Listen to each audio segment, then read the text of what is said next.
You can't live like this. How long is this going to go on? When are you going to do something for your family? At least find a human job. We're about to starve to death, and your mother is about to throw us out on the street. We can't go on like this. We have to do something.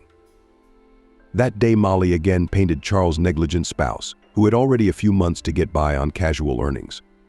Ironically, with 2 kids, he wasn't even looking for a proper job. "Nobody asked you to give birth to so many children," answered her husband when Molly once again tried to get him off the couch and make him do something around the house. "Your peers are working.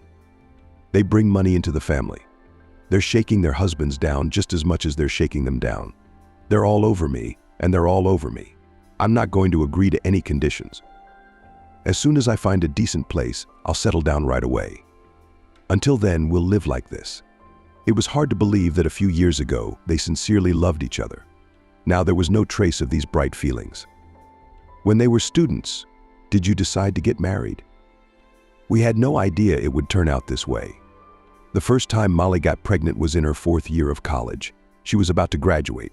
Her mother, husband, and mother-in-law all told her the same thing. And you in the hut? What's wrong with that? How are you going to live then? Work, settle down with the kids. You can forget about all that."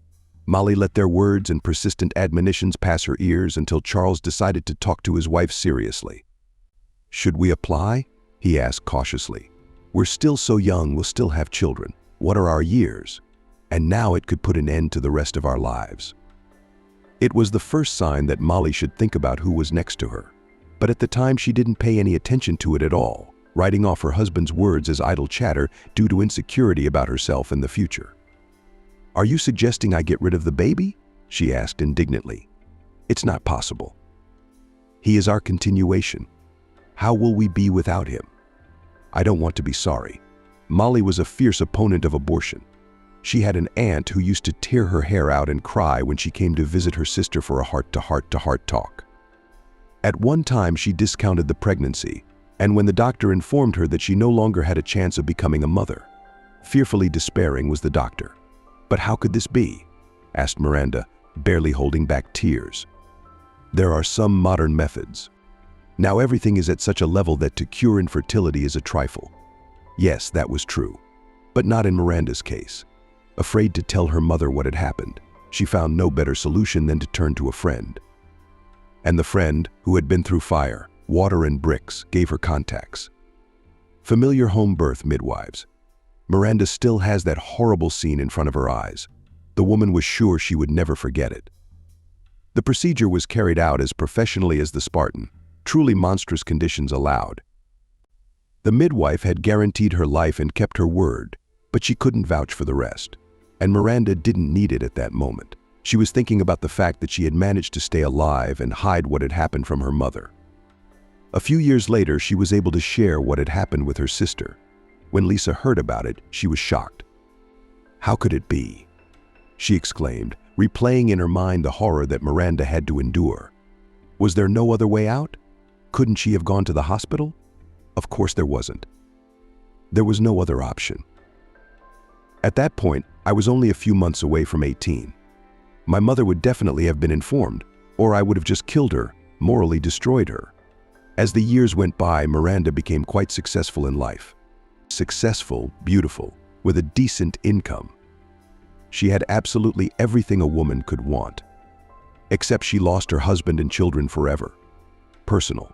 Miranda's life had never worked out, and she was done with children. Perhaps he was the only man with whom she was truly happy and would not have left her if she could become a mother.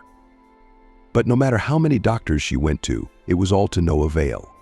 Several leading specialists of the best clinics came to the same verdict: in due time you should have gone to the hospital, said the gynecologist, who immediately named the cause of infertility. Or do you think I'm completely stupid? I don't understand anything. What kind of specialist have I already come to? Judging by your conversations, it's the 10th, if not more. They all say the same thing, but they're afraid to say it to your face. But I'm not afraid. And I'm openly saying thank you for being alive then. After such interventions, you can go to the other side of the world. Miranda's mistake so impressed Molly, with whom they had always been friends, that she was afraid to get rid of the child like fire. She didn't even dare to allow such thoughts, though she realized that life would be a burden now, and it was unknown when things would get better. A roof over her head is good. It's wonderful, reasoned Charles, who had no choice but to accept his wife's decision as a given. No, of course he could have divorced her back then. But what stopped him was love and the memories of their pure and happy relationship that had lasted for a whole year before the wedding. Charles was struggling to cope with his fatherly duties. Molly's institute had to be dropped. Pregnancy turned out to be not such a light air condition as she had imagined. Therefore, the training room the girl left long before the birth. Nancy was indignant at the circumstances. If at first she sincerely loved her daughter-in-law and even befriended her, now, watching her son torn between night work and writing his diploma, the woman hated Molly. "It's too bad you didn't think you should listen to your family," Molly kept muttering. "It was your decision to make. It's everybody's problem now. So you decided to have the baby and you raised it yourself. Why does my Charles have to support you?" Molly didn't feel awkward in front of her husband. After all, they are a family. No one had forced him into the registry office, and they had married for love. But that bright, big feeling was fading by the day. And when Charles failed the defense of the diploma, it almost disappeared into time. "Is it all your fault?" whispered Nancy, who had no interest in the fact that not so long ago Molly had gone through a difficult labor and now only did not communicate with her little son. "If you hadn't made a pack in our apartment, my Charles would have graduated and found a decent job." By the time the baby was a year old, the couple's life seemed to have even somehow improved thanks to the institute to his comrade, who did not abandon a friend in need. Charles was able to find a decent job. Finally, the young family began to have enough money, and Nancy slightly calmed down and from time to time even smiled at his grandson. But it didn't last long, until Molly saw 2 stripes on the test again. "Molly, we were just getting on with our lives, like human beings." Charles exclaimed in despair when he found out he was pregnant. "But where are we going to have a second child now, so that we can fall back into the same poverty from which we have been getting out for so long?" At that moment, the mother-in-law first talked about divorce and planted this thought in the mind of her son, who was clearly not ready for a second. Fatherhood. "Mom, on the one hand, you are certainly right," reasoned Charles. "But on the other hand, even if I divorce her, no one will release me from paying child support. I would still have to support those children whether I wanted to or not." Nancy had not thought of that. She was sure that such responsibility could be avoided if she wished. But all things being equal, Charles did not see his own direct advantage in divorce, so he found another way out. He once told his mother that the pregnancy would dissolve on its own. "She's on some pills or something. But where are we going to get a second child? And then we'll end up living on top of each other's heads." Charles didn't hide his displeasure from his wife. But Molly hoped that in time he would come to terms, as it was with Sebastian, will love a son or daughter. But family relations were heating up by the day. Under the pills in Molly's food did not have exactly no effect, which greatly disappointed both Charles and his mother. "She's as healthy as a bull." The man exclaimed indignantly. "Nothing will understand." Wow, it happens. In fact, the remedy bought was simply not enough for Molly to suffer any serious consequences after taking it. But Charles didn't bother to read all the information on the internet. Lisa wasn't too happy about it either. "Molly, have you thought about what would happen if he left you?" she asked Molly when she came to visit her. "It's okay to be alone with 1 kid, but you can't survive with 2. You don't have a job, I'm not getting any younger." But Molly didn't think about it at all. Why would she? She's Miranda, who wouldn't leave a single mom to fend for herself anyway. She then rose to zealously defend the unfortunate pregnant woman, which all around only did that reproached in carelessness and irresponsibility. Never mind. Molly was convinced of her own righteousness by a relative. "You're doing the right thing. Let them keep quiet. If anything, you can come to me. In general, if I were you, I would already now talk to your husband about divorce and your further existence. He can't be a good father to your children." I barely tolerated it. It took him a year to finally come around to the baby. Let's not talk about the second one. In Molly's mind, the thought couldn't find any ground. But how could she divorce him? She loves him so much. And it's not that he's bad, she reasoned. He's just young and inexperienced. He, like her, is very scared to face the serious reality and responsibility that he must now bear not only for his own fate, but also for the lives of small children. Molly was ready to find any arguments to justify her husband, but with each passing day they fell apart one by one. This did not stop the woman. She made a firm decision that the children should never be left without a father. And Charles was not a bad father. Indeed, he wasn't. Miranda delayed the young mother with gifts and often helped financially, which drew a barrage of criticism from her husband and mother-in-law. Would she even come here as if it were her home? Nancy was outraged. You gave birth, and now you're taking handouts. Of course, when you don't bring a penny into the house yourself, what else is there to do? Only take handouts. Charles, my aunt feeds you. All your aunt does is throw gifts at them, just so they'll breed, just so they'll breed, just so they'll give birth. I just don't understand why you chose our apartment for this. Go to your mother's and live there with your swollen cheeks. Charles was being a hard worker. Molly's mother just couldn't find another word for it. Her son-in-law irritated her so much that she tried not to mention him in front of her daughter so as not to hurt her feelings. But sometimes her patience came to an end. After another family scandal in which a man sided with his mother instead of protecting his wife, Lisa finally decided to say what she thought. Nancy was terribly annoyed with the atmosphere in the apartment. She wanted sleep and rest, but instead she was forced to listen to children crying at night. Charles, who had to share a room with his wife for lack of anything better, often didn't get enough sleep because of the children's cries and was late for work, which was the reason for his dismissal. Having already, after all conscience, muttered disgruntled after another sleepless night, Nancy on an account somewhere else. At your mother's, for example, or is it true that by moving in with her aunt she's rich? Let her listen to those chants every night. I raised my son and I'm not going to enjoy it anymore. Charles, who also regularly had a headache and had trouble getting up in the morning and only slept a few hours, supported his mother. I've already lost my job for all this, he said. I don't get enough sleep. My productivity is decreasing even at my part-time job. All I do is fall asleep. Soon we'll be going around the world like this. It's not just for one day, and nobody forced you to have a baby. I'm not backing out of my commitment, but there must be some limits to reason. It's hard for us to live like this, so it can't go on any longer. The words of her husband and mother-in-law hurt Molly to the core. The poor woman had no choice but to call. Always ready to support her Aunt Oli and having collected both sons to go to her. Well and well, the woman waved her hands after listening to her niece. What a husband you got yourself, Semika. Some men are like that. She could hardly refrain from swearing profanely. Miranda realized that her words would have no effect on Molly. She loved Charles, and if she had forgiven him everything for so long, she would forgive these antics.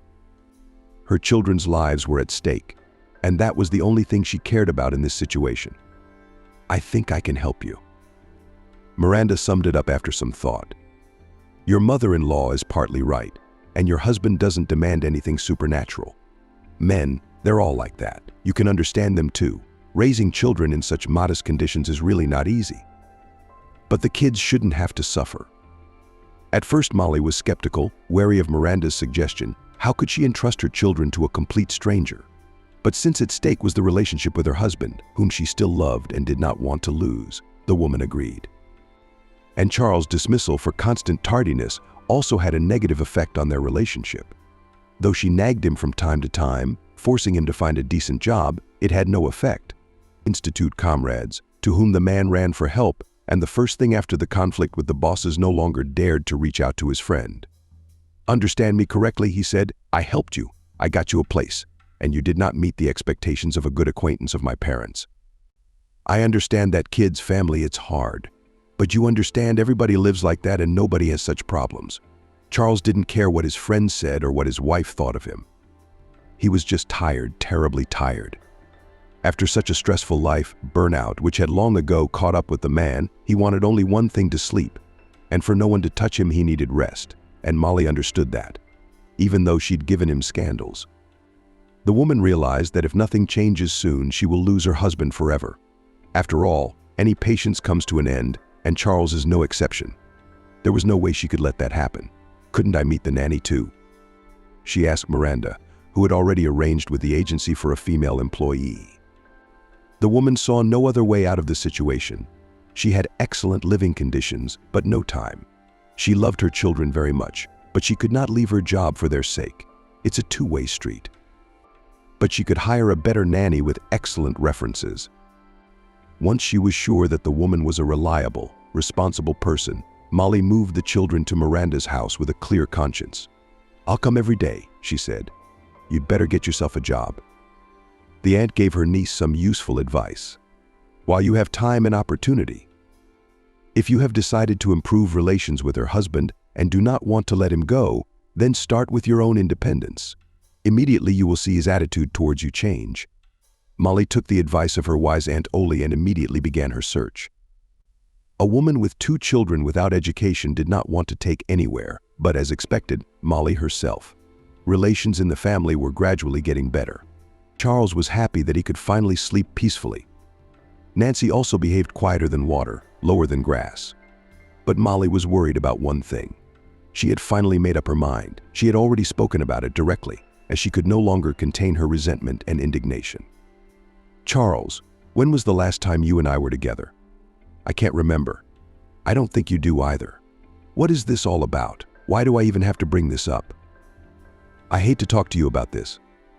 I thought it was so elementary for her, didn't you?" Not for Charles, who was terrified of having more children. And Molly had no idea that was the case. Certain that her husband had grown cold to her because of the constant conflicts, arguments, disagreements. "Molly, but I don't want any more new faces." He said sternly to Charles, "I don't. Let you first solve this issue, and then we will discuss what you are so concerned about our future life." Molly was sympathetic to her husband's fears. She should have seen it coming. "What a fool I am," she thought to herself. "I should have known better." The very next day she went to the doctor to find out how the problem could be solved, but she heard a disappointing prognosis. "Unfortunately, I cannot advise you to take pills," said the doctor after reading the results of Molly's tests. "It's good that you are still so responsible. I came to me before you start taking anything on your own. You have a lot of contraindications. There's only one method I can recommend. But if you want to be sure, you can do one manipulation, but it has no reverse effect. Alas, you will lose your fertility once and for all." No, this option for Molly was categorically unacceptable.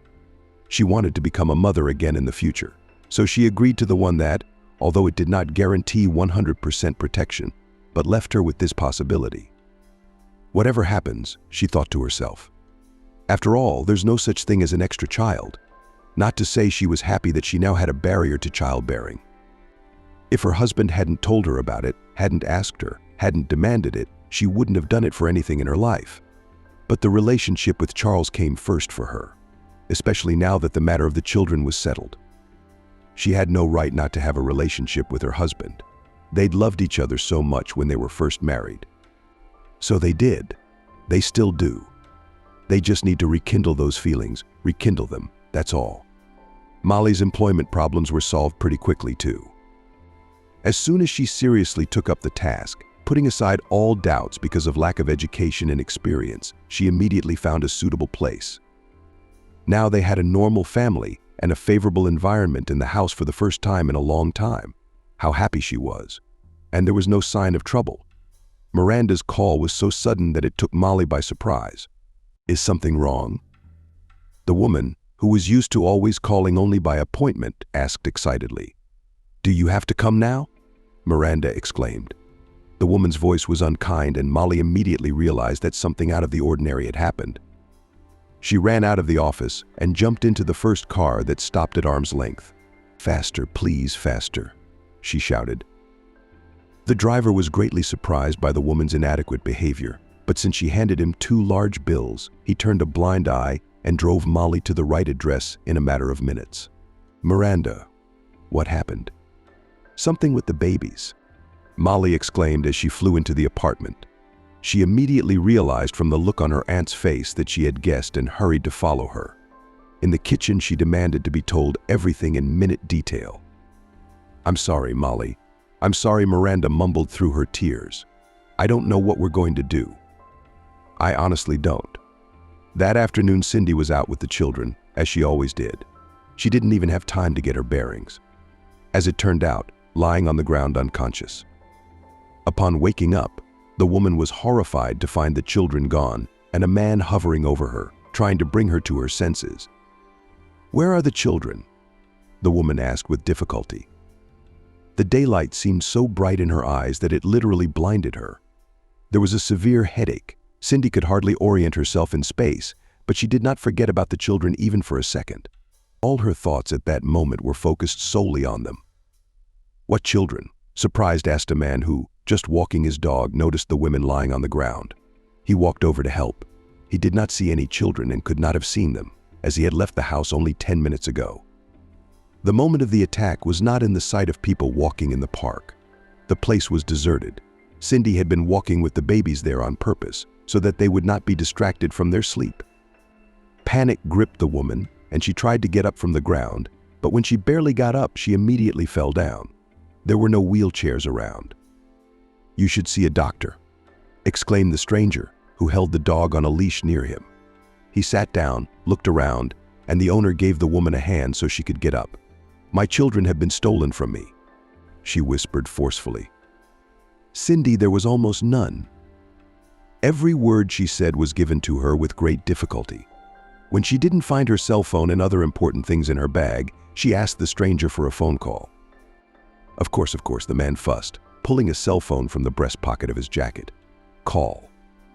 The woman immediately dialed Miranda's number, and the latter, after listening to her, ordered her to go to the police immediately. She didn't scold the nanny for being careless. What could a woman do if she was attacked?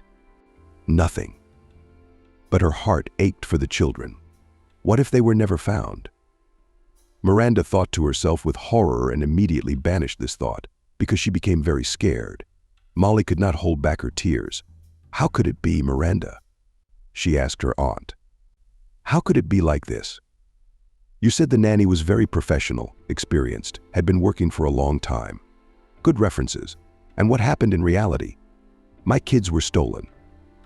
And it's not clear who did it. Who would ever want my kids? I don't understand."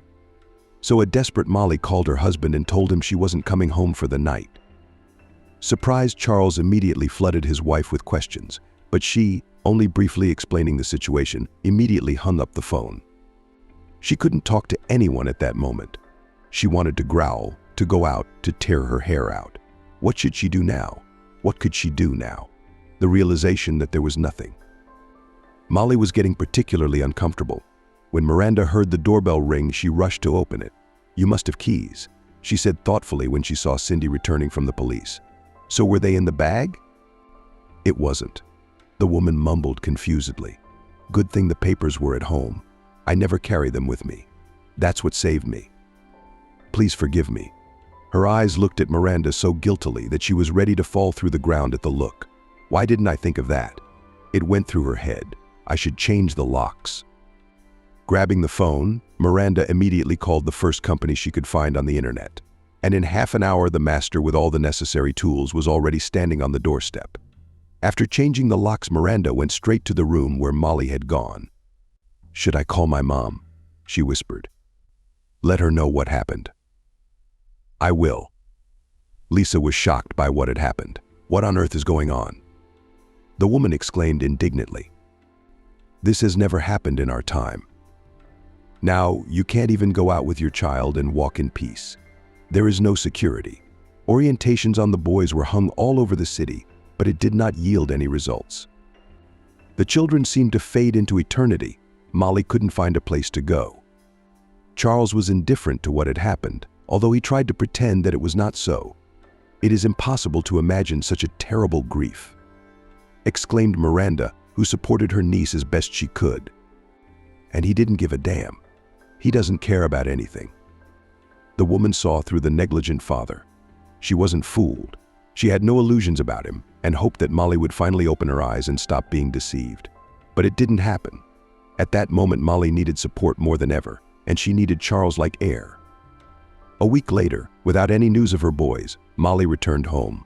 Her mother-in-law and husband feigned genuine sorrow, but deep down they were glad that things had turned out the way they had.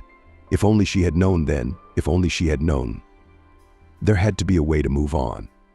But Molly didn't know how. The work brought her absolutely no pleasure, and her income was very modest.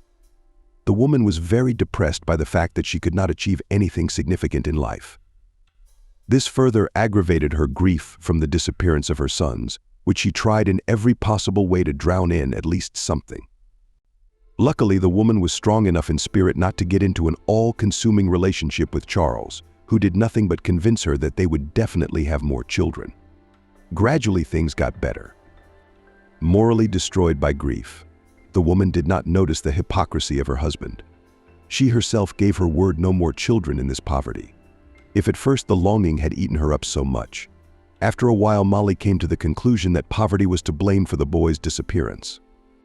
If she had money, if her husband earned a decent income, if she could spend all her free time with the children, she wouldn't have to give them to Miranda or even hire a nanny, and nothing would have happened to the boys.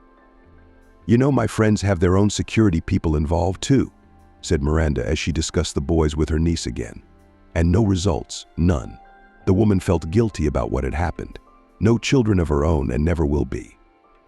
And she hadn't kept other people's children safe. They're her own daughters too. How to live on? Molly preferred to change the subject. She didn't want to dive into her pain. She had enough worries, she could not bear it. "I want to tell you this. I wouldn't want to live my whole life like this," the woman shared with her aunt. "Like this," Miranda clarified. "But in such poverty," Molly replied quite seriously. "Yes, I realize I'm exaggerating. There are worse. But I wouldn't want to." After listening carefully to her niece, Miranda seriously considered what she could offer her. But Molly refused to help. "It is unlikely that a managerial position in an office or anything like that will allow me to achieve the results I dream of," she said, thanking her aunt for her participation. Miranda was surprised by Molly's revelations. She had not thought about her career before. Had the disappearance of the boys affected her so much? She thought to herself. But she didn't dare to ask the question. Molly rarely surfed the internet, but at that moment she had been drawn to surfing websites for some reason. On one of them she came across her dream job. "You can work in the evening. Suitable for a combination of salary from 2,000, said the ad.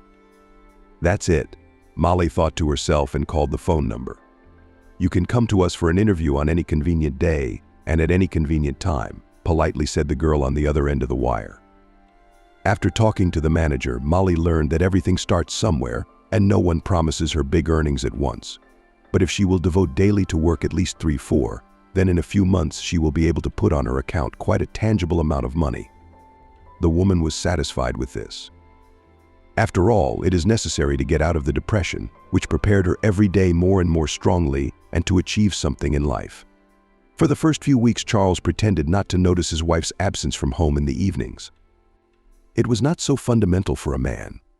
Her mother cooked dinner, she ironed the laundry and cleaned up. What difference did it make what time Molly came home? But after a month, Nancy began to poke her son in the brain. "Why didn't Molly come home?" she asked Riley at 12 in the morning. "She's giving you the horns, and you watch and don't say a word." "If I were you." Charles didn't want to listen to his mother's tirade, as well as making Molly jealous. But curiosity took its toll. It wasn't that he was afraid to find out that his wife was in a relationship with another man or men. Not at all. It was interest that was eating him up. Nancy realized that her son did not want to listen to her moralizing and, strangely enough, left him alone. Charles was glad of that. Only scandals in the family were not enough. Not so long ago they subsided and everything got better. He himself did not aspire to anything, went to work on the reel. Still, he managed to find a more or less decent place. Charles worked 2 days and 2 days. He had enough free time. On one of his days off, he went for a reconnaissance, having gathered his mother that he was going to visit a friend. "Why all of a sudden?" Nancy asked with a squint. "You've never had any friends, have you? You've never even sat with anyone in the yard, and now all of a sudden you have some. You remember, son, tell you all this." Charles thought to himself, who didn't want to share his plans with his mother. "It's my old college buddy," Charles said. "And you're exaggerating about the fact that I have no friends and never had any, aren't you?" "I have. And if you remember, one of them even helped me out of a job back in the day." "Yeah, sure," with a splash and a hand. "He didn't help you out when you got fired." What kind of mean, meticulous person is she? It went through his head. I'd rather spy on my wife than sit at home with her in the evenings and sometimes even during the day. At least some pleasant variety. After saying goodbye to his mother, Charles went to the office of the company where Molly worked. He'd found the address on the employment contract his wife had brought home and put in her dresser drawer right after she'd been hired. She wouldn't have hidden it that way, but the man had no reason to ask about it until now. He saw her go out into the street and, after making a few calls, head toward some house. Charles kept his distance and could not hear what his wife was saying. I wish she hadn't noticed me, he thought to himself with horror, imagining how ridiculous his explanations would look in that case. Approaching the house, Molly dialed the intercom code and went inside. Charles couldn't follow her any farther. Luckily for him, the neighborhood was quite green, so he settled behind a tree and began to watch. Molly came out of the house about 20 minutes later, which surprised Charles a lot, and it all ran through his mind. Quickly, though, men were getting faster. Mentally, he praised himself for not being like that and followed his wife further. Molly went around several nearby houses, in each of which she stayed no more than half an hour. She had called someone beforehand, but Charles was unable to hear a single phrase of the conversations.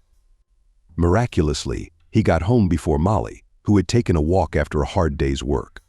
Fresh air helped to relax, and it already allowed to solve the problem with insomnia, which for a long time haunted the woman.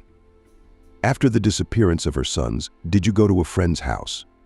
The mother asked Riley when Charles entered the apartment. Damn, I hadn't thought of her, he thought. But how could he convince his mother not to tell Molly that he'd left home? On the other hand, Nancy's temporary friendliness had already turned to barbs and negativity toward her daughter-in-law, so she was unlikely to talk to her about where Charles had spent the evening. There was nothing more to be expected.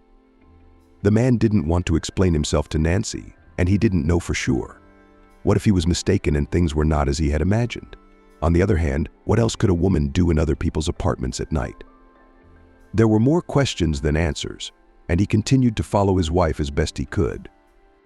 After a week, his interest waned slightly, only to be rekindled a few months later when Molly brought a large sum of money into the house.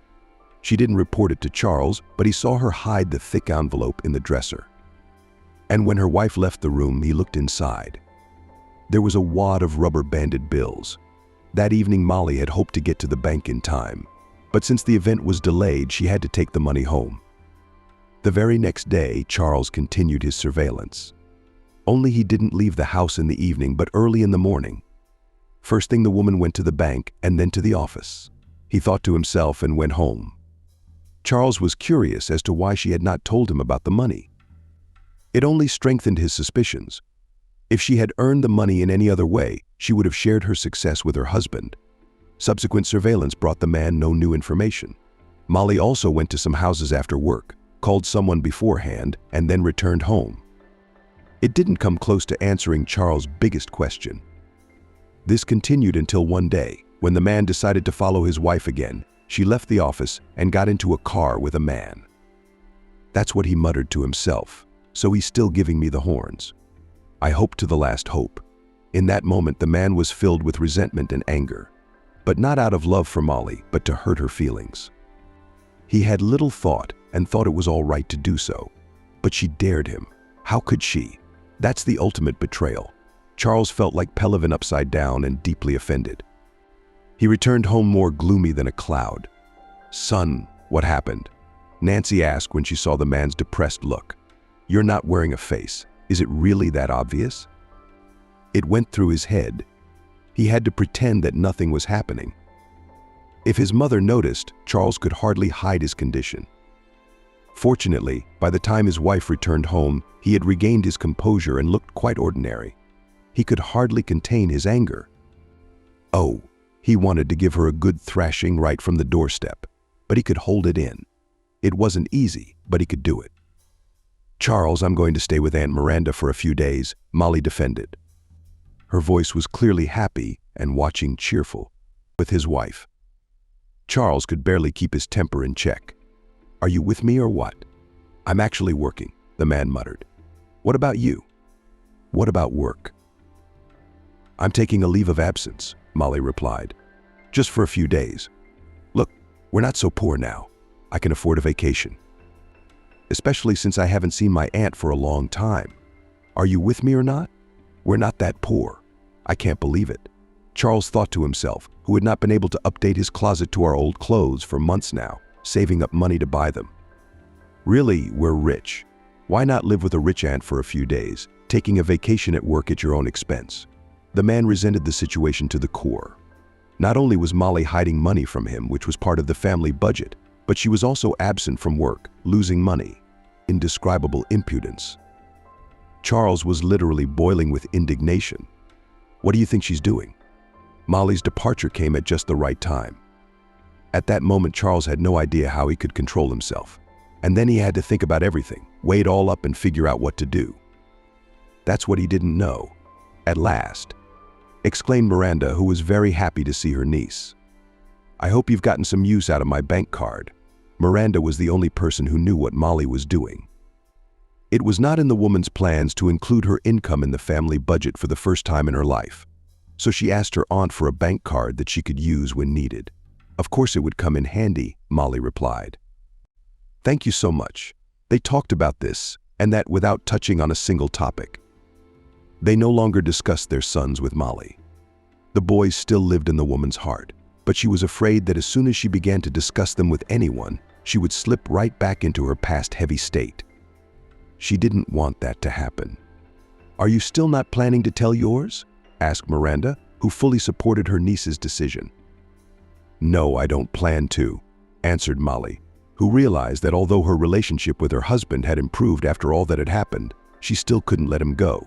He didn't need to know about her new line of work and money. Maybe someday she would tell him, but not now.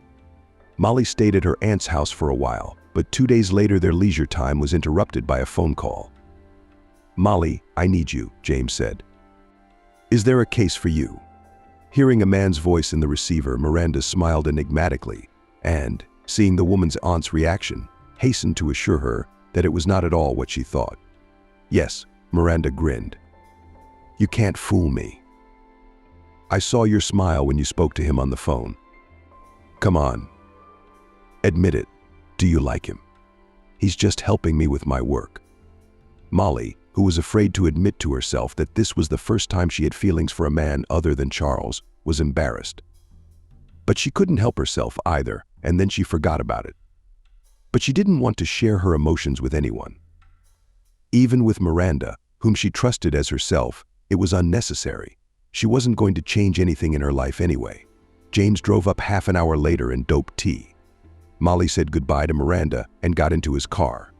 Good, nothing to say, she thought to herself. Not like the others, lazy and beggarly. Miranda sincerely hoped that the moment would come when Molly would come to her senses. She couldn't go on living with a man who had already shown himself in all his glory. Molly herself did not hold grudges against her husband. The woman was sure that someday their family will be happy and prosperous. And first love is the most faithful. What else is there to think about? If she had not accidentally learned the terrible truth about her mother-in-law's husband, she probably would have lived with them under the same roof for the rest of her life and would not have left. But fate had decided otherwise. Molly could not even imagine that Charles would be capable of such a thing. When the curtain of the brutal reality she had been forced to face opened in front of her, Molly felt uncomfortable. Suddenly it seemed to her that the ground was slipping away from under her feet. She didn't wake up until half an hour later. Molly was lying on a couch in someone else's apartment, staring at the ceiling with glassy eyes. Next to her sat James, who was holding a glass of water. Drink the water, he said. You need to calm down. This is my son, wheezed Molly, barely able to open her eyes. My Mason and Clara have been trying to become parents for several years now, but their attempts have been unsuccessful. They tried the best doctors and foreign clinics. Everything was in vain. You don't have to try, said the very first doctor they visited after the test results came back. You are incompatible. Then they didn't believe the doctor. Big Deal brushed aside Clara, who rejected and denied the doctor's words. One specialist's opinion doesn't mean anything. Mason, on the other hand, saw no point in undergoing examinations in other centers, nor in traveling abroad. We are only wasting money, he said, trying to convince his wife that life is not so bad without children. Let's solve the issue in some other way. We are not living in the Stone Age. And after all, how many children are there in the world who need love and care? But Clara didn't want to hear anything. She was so stubborn that she decided to admit defeat only after the 9th specialist. They went to 9 doctors, and only after all of them had made the same diagnosis did she finally give up and accept it. Divorce was out of the question. They loved each other very much. The only option left was adoption. But the couple were tormented by doubts. What if the parents of the child will be some marginalized? Clara reasoned. It will grow up and follow in their footsteps. You and I will suffer later. Don't you talk like that, exclaimed Mason, who saw nothing special in taking a child from an orphanage. He offered his wife this option many times.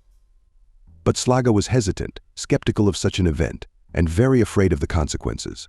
If Clara allowed the idea of adoption, then only an adult child. Mason, on the other hand, was totally against it. Are you out of your mind? He asked. That's just the kind of thing that could happen with a teenager. Oh, what serious problems. They are no longer children, but people with formed character and life principles. They're not used to living in a family. We'll be like walking wallets to them. That's not a fact. And it's not a fact that we'll be able to establish a relationship with an adult child. Their argument was interrupted by a call from a midwife I know. She and Mason used to go to school together. A former classmate knew more than anyone else about the family's problems.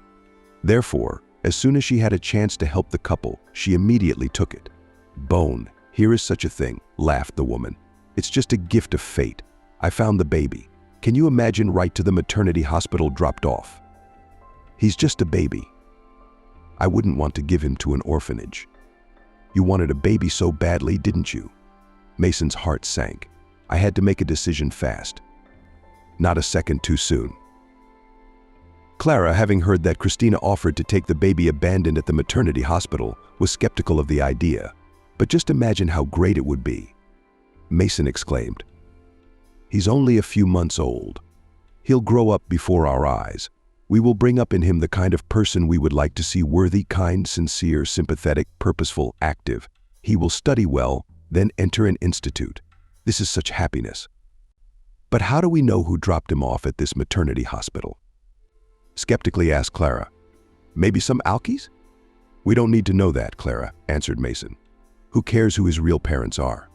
What matters is how you and I raise our son. Christina helped with the paperwork retroactively. This made Mason very uncomfortable. He was afraid there might be problems in the future. What are you talking about, Mason? The woman waved her hands.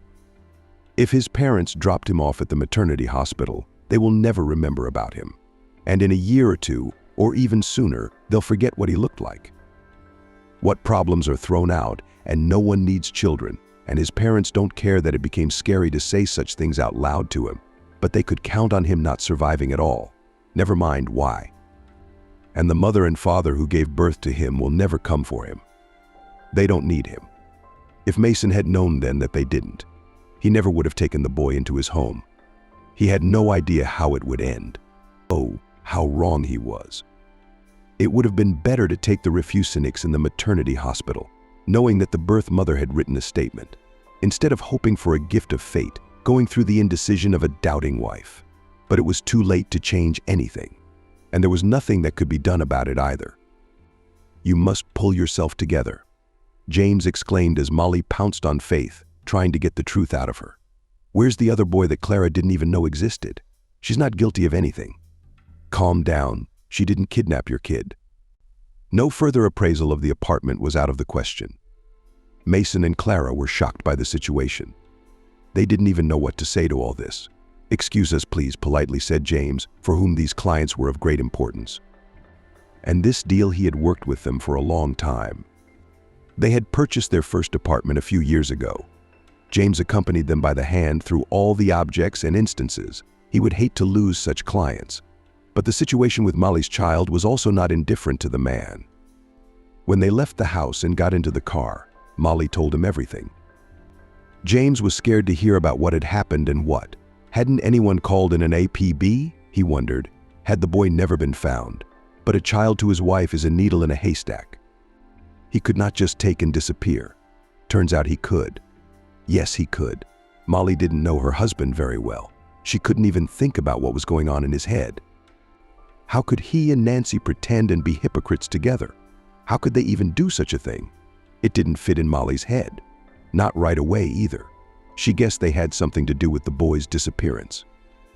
"James," Molly exclaimed, "you have to help me. I beg you." "Of course I'm ready for anything," he replied. "Just what do I have to do?" "We have to go to every orphanage, every single one in the territory." "Molly, I believe that fate will help us and I will find my boy." Despite the despair that Molly felt the moment she saw her son, she realized that to take the baby was to take happiness away from this humble, loving family. But she also cannot live without her own son, knowing that he is safe, but in the hands of strangers. But all this is later, not now. She urgently needs to find a car. And then how will fate decide? All Molly's frugal hope was that she would find a second son. That hope allowed her to keep afloat and not to jump out of the car, throwing herself under another first passing by. "Molly, we're definitely going." "All the orphanages, I promise you," James assured her. "We can start right from tomorrow." Molly came home barely alive. She didn't have the energy to tell Charles what had happened. It was for the best. The very next day, the woman learned the terrible truth about her husband and mother-in-law. The kind that would make any normal person's hair stand on end. "How am I going to survive all this?" Molly cried on James' shoulder. "How am I ever going to get through this?" In the back seat of the car sat a little boy and watched carefully. Periodically whispered, "Mommy, don't cry." James tried to calm Molly as best he could. "But still, stop it, he coaxed. "The main thing is that your son is with you, and you found him. The rest is not so important. It'll all work out." The baby was found in the 4th orphanage where Molly and James had traveled under the guise of prospective parents. "Why do I have to pretend to be someone else?" She resented it. "When did a man suggest the idea? Why can't we openly say we're looking for my son?" "Calm down, please," James replied. "We have no reason to openly search for the boy. How do we explain that? This should be handled by the police, who have already searched for him, but without success. If we go into detail, we'll waste a lot of time with no guarantee of any results. But if we come up with potential parents, in which the directors of orphanages are very interested, they will immediately take us to introduce the kids." There was logic and common sense in James's reasoning, and Molly agreed with the man, looking at the children in the orphanages. The woman's heart was breaking. She felt so sorry for these harmless and innocent little people that at some point she even forgot why they had come here, remembering only when she went outside and got into the car to go to another orphanage. "What a bunch of people," the woman exclaimed. "They have no heart." But how can you give up your child? How can you give it up? It is incomprehensible. When Molly saw her Sebastian, who was playing on the floor with the other children, she immediately rushed to him. "My little son, my darling." Wailed the woman. The boy immediately recognized his mother and stretched out his arms to her. There was so much sadness and hope in the child's eyes that Molly had tears in her eyes.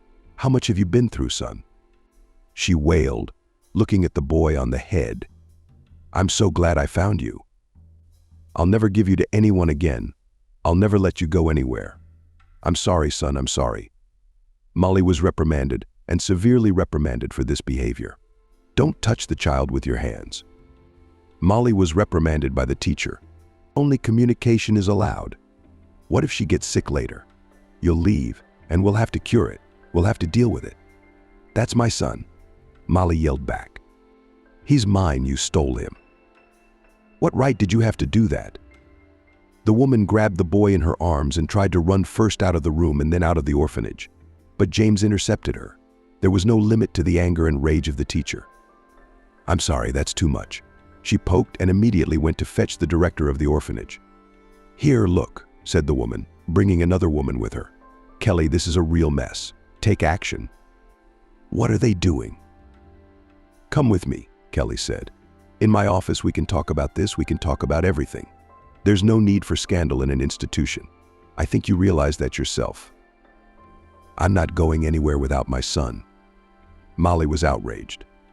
"What if you kidnapped him again? I'll come back and the car is gone." I'll only go if the boy comes with us." "Okay," agreed Kelly. "Let him be."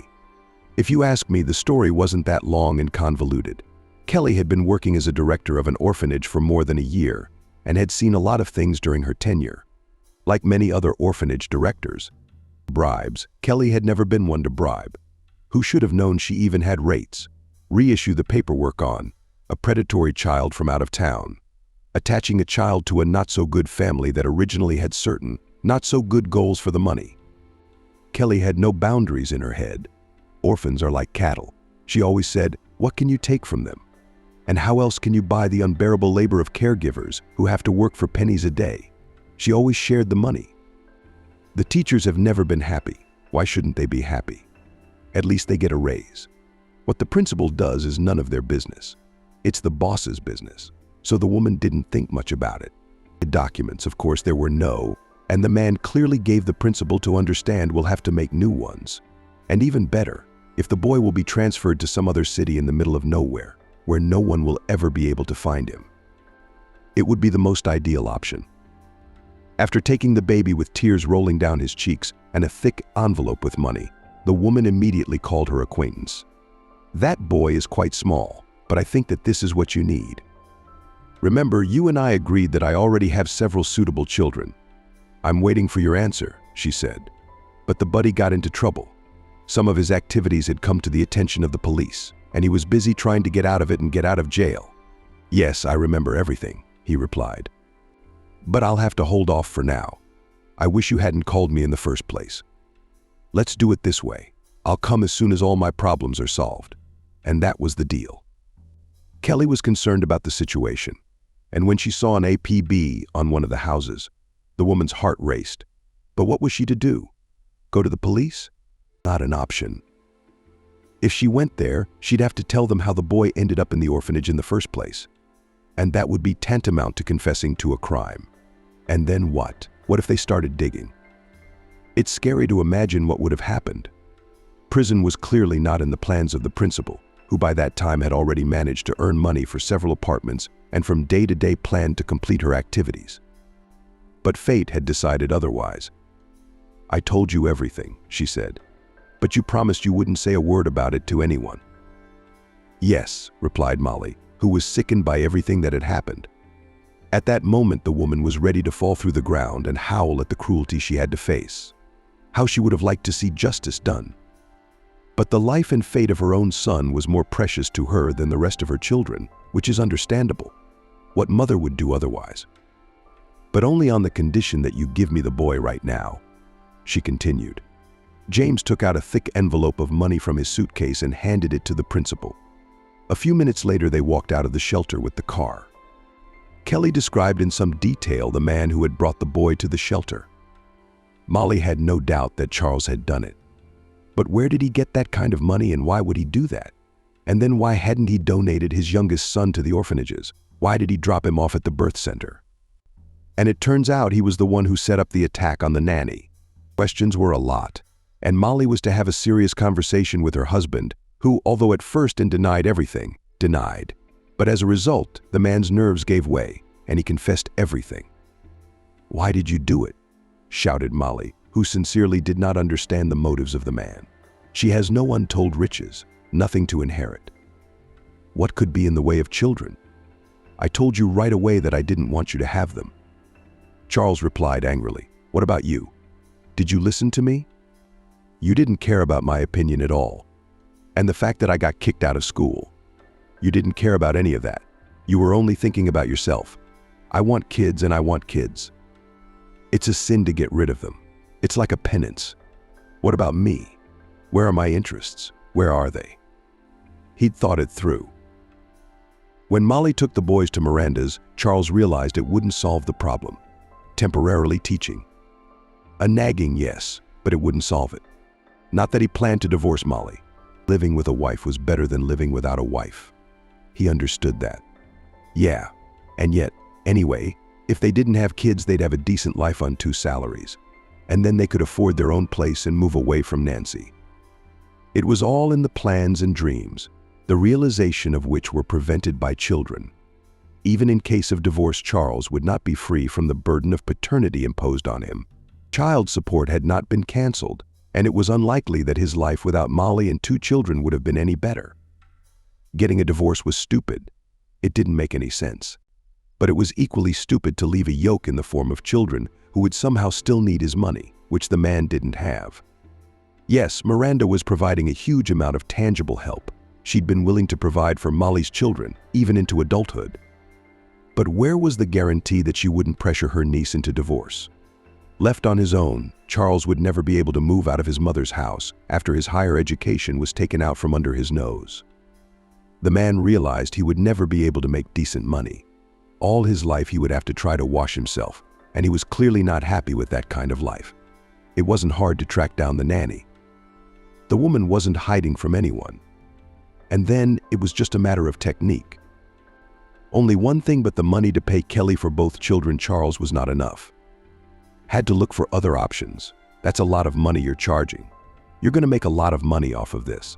Couldn't you do something smaller? He was indignant. But the woman was adamant. Understand, these are not children from the street, not homeless, not abandoned, and not abandoned.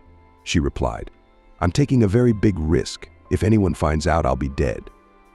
Kelly did not go into detail about why the man wanted to give the children to an undocumented orphanage. There were family disputes, of which she'd heard plenty, and in most cases they did not concern her at all. The woman preferred not to clutter her brain with unnecessary information. There was no need for it. Well, to hell with you, fatty, Charles thought to himself, and immediately decided that he would give Sebastian to the orphanage. Little kids all look alike. Who could tell? He thought to himself. And a baby dropped off at the maternity hospital while he was still growing up. When will they be able to recognize him? So much time would pass. He reasoned from his own bell tower, and he himself had difficulty treating his own son from other children. He could hardly treat Sebastian, but Charles was still a little bit smart, so he made such a decision. Little Sebastian did not understand why Daddy had hit Cindy on the head. Where was he taking him, and what would happen next? The boy cried, and his father didn't even see fit to make a good face at a bad game, and went with his son to lie that he was taking him to his good aunt's house for a while because he had to. The plan was almost perfect. There was only one big problem. Charles could not have guessed that Molly would get a job in a real estate agency and get into the apartment where her son lived in a loving family. It was such a trivial coincidence that Charles couldn't even find the words to express his emotions about it. How ridiculous, stupid, banal. Molly waved her hands. Just disgusting. After listening to her husband, the woman was shocked why he even studied at the institute if his intelligence remained at the level of a first grader. She thought to herself, and even children are smarter than this vile, disgusting, lying man. How could I ever fall in love with him? Where were my eyes? For the first time in a long time, the woman opened them so wide that she became truly afraid of the realization of what a monster she lived next to. It's just unbelievable. You don't have any money, you say? Yes, she said wryly. And where did you find the money to bribe the principal? I didn't have money for the family. I didn't have money for the kids. But to pay a monster who wouldn't know what to do with your own son, did you? That doesn't add up. I sold my grandmother's ring, Charles said. You have no idea how important it is to our family. It's been passed down from generation to generation. My grandmother willed it to my mother, and my mother, since she has no daughters, gave it to me. At that moment, an enraged Nancy, who had been eavesdropping on the couple's conversation outside the door, flew into the room. Liar, she exclaimed. I didn't give you anything. You stole it from me. Oh shit. I wondered where the ring had disappeared from. I searched everywhere. I couldn't find a place. But it turns out that's what it is. You bastard. Well, I'm going to give you a hard time. Nancy, who was insanely proud of being the last woman in her family, kept the ring with care and planned to take it to her grave with her. With fists, she pounced on her son. She had never been so angry in her life. Charles, who had not expected such a serious outburst of anger from his mother, was taken aback and did not even have time to sag when his mother took a swing at him. Yes, Molly thought to herself. Crazy family. They're worth a lot to each other. I can't believe I didn't see that. Molly quietly walked out of the apartment and closed the door behind her. Mother and son continued to berate each other, and they did it so loudly that their screams could be heard even in the stairwell. Molly quickly went downstairs, where James was waiting for her. "Shall we go?" he asked. "Where do you want me to take you?" "Stupa, where are your things?" "Just in the car." Molly remembered that she had come not only to talk to her husband, but also to pick up her things. When her mother-in-law ran into the room and started scandalizing her son, she had completely forgotten about it. Yes, and how would she be going to this madhouse? Better to check in later while listening to Molly. James laughed. The man was having so much fun that he couldn't stop. "What's wrong with you?" she asked. "Is everything all right?" "Yeah, I'm fine, he replied. "I'm just thinking how fucked up they are." There's no words. You'd have to be so stupid to do something like that. To tell you the truth, it's a shame to hold them accountable. Sebastian will grow out of his negligent father, he won't even remember. And Charles and Nancy punished themselves. She by raising such a gift son, and he by all his worthless life. James Oney's words were devoid of common sense. On the contrary, he was right. So what does it matter to Molly if Charles goes to prison? How would that change her life? It doesn't. It's not going to bring back her son, who's going to grow up in an alien family. She was a kind and forgiving person by nature. Revenge would give her no pleasure whatsoever, so there was no point in it. Miranda agreed with her niece and James, formalizing the divorce. And as quickly as possible, she said. "We don't need any elements from this monster.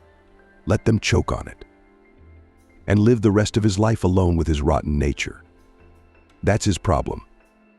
They don't have to concern us." The aunt was glad that Molly had finally opened her eyes and stopped having illusions about her husband. Miranda believed it would happen someday, and now the moment had come. And then Clara and Mason decided to return Molly's son. You can't build your own happiness on someone else's misfortune, as they say. And as soon as they made that hard decision, a miracle happened. A couple weeks later, she found out she was pregnant. It was impossible to believe after so many years of agony. Molly was also very happy for the couple and was immensely grateful to them for saving her baby. "I think it makes sense for us to move to another city," James suggested some time after he proposed to Molly. "Why would it make sense?" asked Molly, who was quite surprised by the proposal. "I've been offered a job at another agency for a long time," James replied. "I wouldn't mind accepting, because I've gotten bored here for so many years. But we're not moving for good. After all, I have so many clients here, so many connections. They won't work with anyone but me. I'll be there, but you'll be there too, if you want to, of course." Molly's career was just beginning, so she had her doubts about it. It turned out that she had never made a huge amount of progress. She didn't want to give up, but James was very dear to her. After all, they were future husband and wife, and it was strange enough to live in different cities. Anticipating the worries of the woman she loved, James settled down better than Molly could even imagine. "I talked to my future boss," he said 2 weeks later. "And he promised me he'd get you a job in the new construction department. It's an interesting job. You'll be in business, you'll be in money. Prospects are great. Will you go on business trips with me?" New buildings are being built everywhere. Molly was overjoyed. There was nothing to think about. She agreed to the move and hoped for a quick divorce from Charles, who by then had had a final falling out with her mother. Nancy insisted on exchanging the apartment. Charles was strongly against it, but could not do anything about it. Living with his mother under the same roof was becoming more and more unbearable every day. Nancy could never forgive her son for stealing and selling the ring. It was also for this reason that she wanted to sell the apartment. The woman hoped that she could buy back the ring in time. Immediately after the scandal with her son, she went to the pawn shop to which Charles had taken the ring, where she was informed that a collector was planning to buy such an expensive item. So the pawnbrokers gave Charles a very substantial sum for the ring. Without the presence of a potential buyer, it was unlikely that the man would have been able to count on such money. Nancy begged to wait and settled the misers a much more impressive sum than the collector was ready to pay.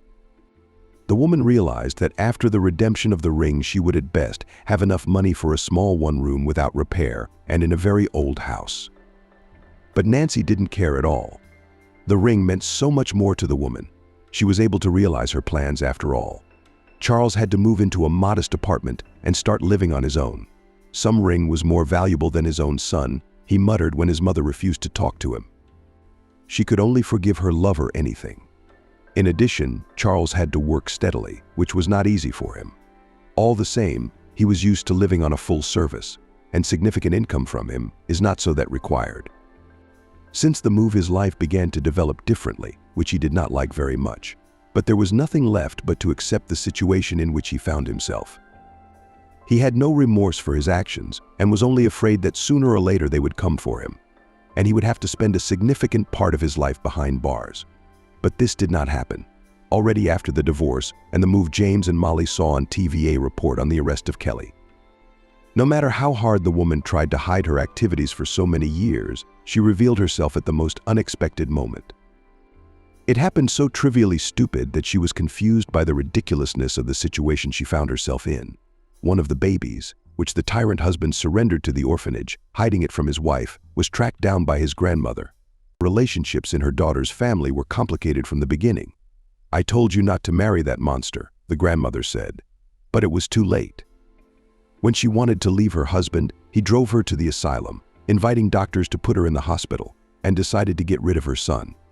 As in many such cases, Kelly found herself ready to come to the rescue. But the grandmother did not give up, despite pressure and threats from her daughter's powerful husband. She continued to look for her grandson, realizing that from the police real help she is unlikely to wait, and such cases can last for years. A woman asked for help from an old friend with whom she had not been in touch for many years. The man went the same way as in his time. Molly with James asked his daughter-in-law's son to drive around orphanages under the pretext of adopting a child. The baby was difficult to recognize, was helped by a birthmark on the arm, which was told by the grandmother. She did not keep silent. Wrote a report to the police about the kidnapping of the boy, and as a result of the investigation. In the investigation, all of Kelly's dark deeds came to the surface. No matter how hard the principal tried to pay off, the case had gotten so much publicity that it was impossible. "What a bastard she is, isn't she?" Molly exclaimed after watching the report. "It is necessary to be such a thing. No shame, no conscience." She organized a whole conveyor belt. It's scary to imagine what will happen when they start digging and find out where she sent the stolen and ransomed children. And most importantly, it's not clear why she was doing it. Orphan foundlings, okay, but why was she helping? So much for the money. And Charles took a lot of money from her for no reason at all. There had to be some logic to what she was doing. There was. But Molly wasn't even aware of it. Kelly was once a child sold out like that. Her parents were lowlifes. They'd sold her through some black market ad. The woman remembered the horror of what the bastards had done to her. They took her to an orphanage where they had connections with the principal, paying her an impressive sum for her silence. There they left more. They had no interest in her. Fortunately, the principal didn't make money off of everything and feared being caught, so she never sold the children herself. Kelly lived in the orphanage until she came of age, and when she grew up, she enrolled in a pedagogical school so that she could work in the orphanage in the future. "I didn't live as a human being, and they won't," she reasoned. "How are they better than me? No better." She told this terrible truth in court. Why did she do it, knowing that such a revelation would significantly increase her sentence? The answer to that question was only in her head. She was just tired of everything, and of the place, and of life, and of hatred, and of herself. "Okay, Molly, that's not for us to think about," James said. "We have ourselves to think about. And stop grinding all this stuff out.